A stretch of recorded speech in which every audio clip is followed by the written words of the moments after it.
Hey guys, welcome to the Diamond District. Today I wanted to talk about making things bigger than what they seem.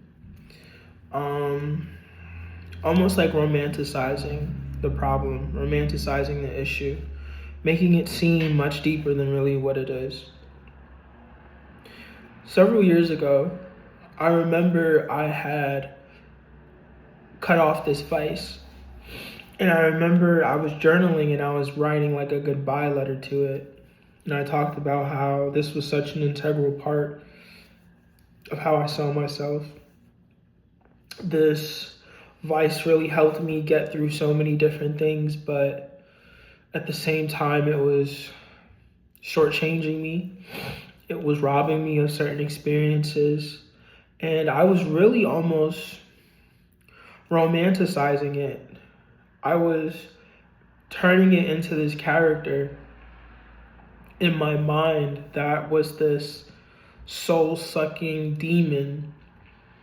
And if I didn't cut it off, it would have ruined my entire life and all these different things. And I remember writing that in my journal.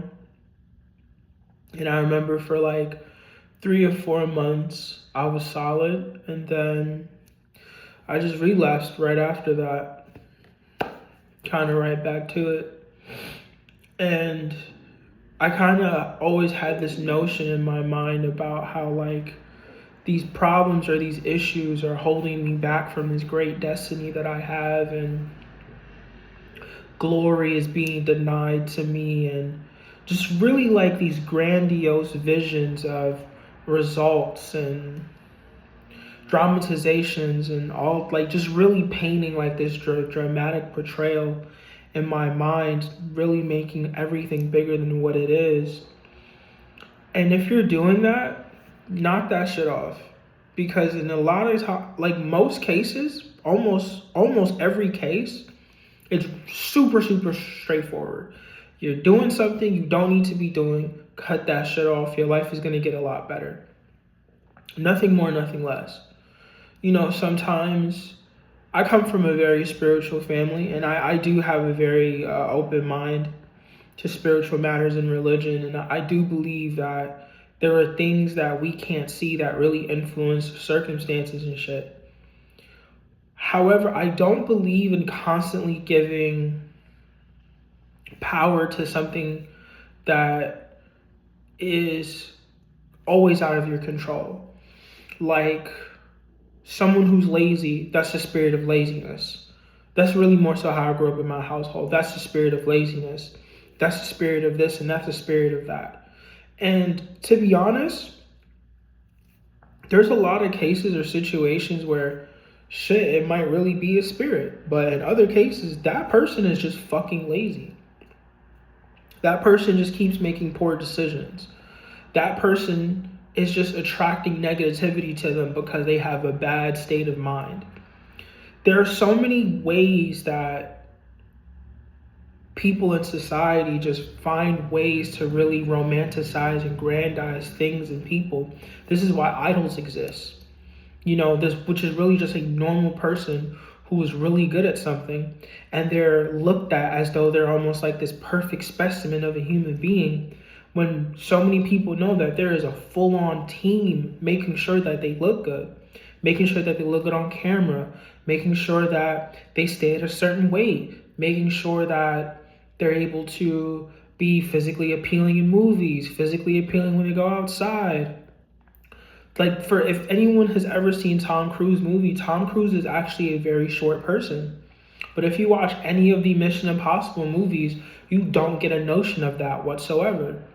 So this is kind of what I mean, where it's like, whether it's from society, whether it's from your mind, like we're always constantly romanticizing these things that we should do or shouldn't do, or whatever the case may be. We're just making it like this really big deal.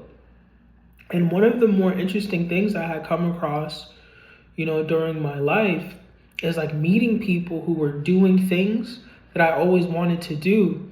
And when I would just talk to them about this great endeavor that they're doing, that it's like, yo, if I would do that, I would just be so gassed.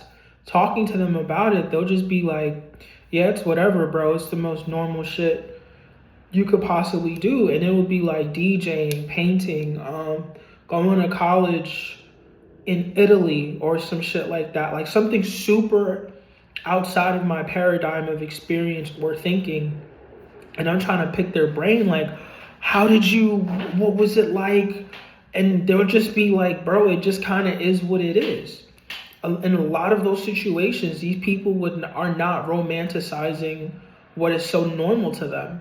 Because at the end of the day, it doesn't matter what the level is or where you're trying to go. It is what it is.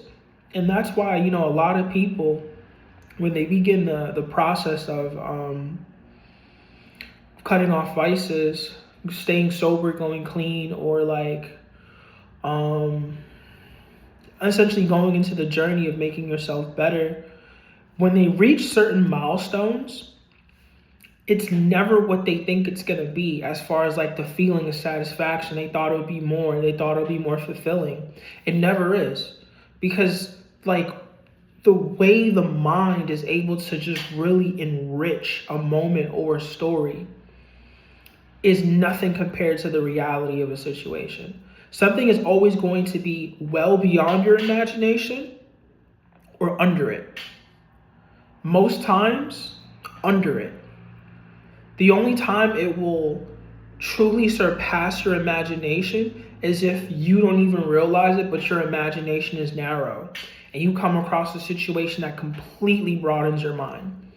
Like when my girlfriend went to Abu Dhabi, she talked about how like just going out there, it was like paradigm shifting in the most deepest level, because if you're from like New York and shit and you go somewhere, you're used to concrete, you're used to buildings, and you go somewhere, and also like having a Caribbean background, so water and shit like that, you go somewhere, it's desert, sand, heat, camels, fucking real traditional shit. Like you can't leave your house without a man, just like this whole other world.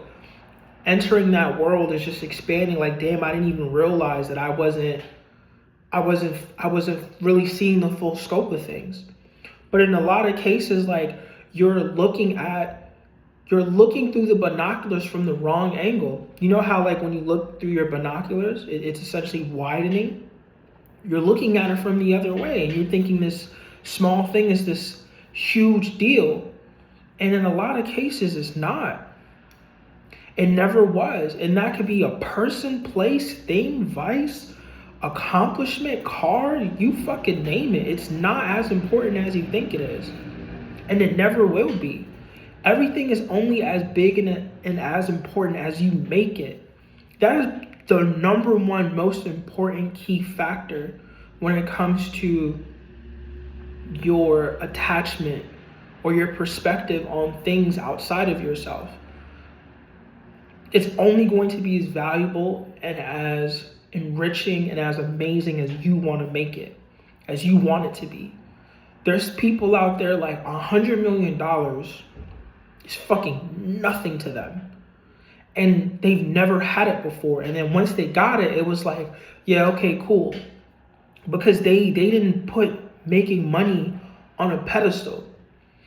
They put something else on a pedestal. So fucking $100 million might be nothing to them, but finding the rarest comic book is like the fucking holy grail of existence. So understand that you determine what's going to be valuable in your life. But don't make the things that truly mean nothing to you these great big pillars of character and change. If you have a bad habit, it's just a bad habit, regardless of what it is or how it affects you. It's a bad habit. Cut it off. Knock it off. Man, I ordered some candy today on some random shit, and I'm like, yo, I'm starting to develop the habit of eating a lot of candy just because I cut off so many other things that now I'm just developing a sweet tooth, and now it's like cutting this shit off. And that's that. I'm not going to turn it into a thing. So stop turning things that are not important at all, that will never ever have any type of meaning in your life, into this great big emotionally occupying, I don't even know what to call it. It's just like I see people pour into these inanimate situations, like what I really don't even have the verbiage to really cover it, but stop pouring into shit that really just doesn't matter. Person, place, thing, event, shit doesn't matter. You make it matter. And that's why the most important resource a human being has, apart from energy and time, is your attention. Anything that grabs your attention is because it understands that your attention is valuable, because it is the entry point to everything else. So why don't you take your attention and put it into something that will actually put something into you? Stop romanticizing things, stop making it bigger than what it is. Because at the end of the day, it really just is what it is. That is all it is. And this is the entire video.